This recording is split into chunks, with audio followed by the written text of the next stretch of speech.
Hello everybody.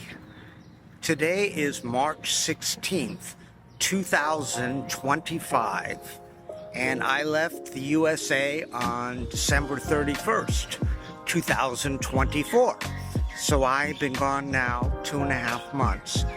I'm in Bangkok, and today I decided to go for a walk. It's Sunday here, to a park about 30 minutes from where I'm staying.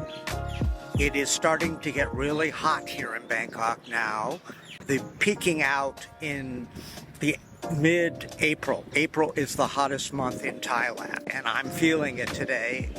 About 95 degrees with some humidity, but a nice breeze.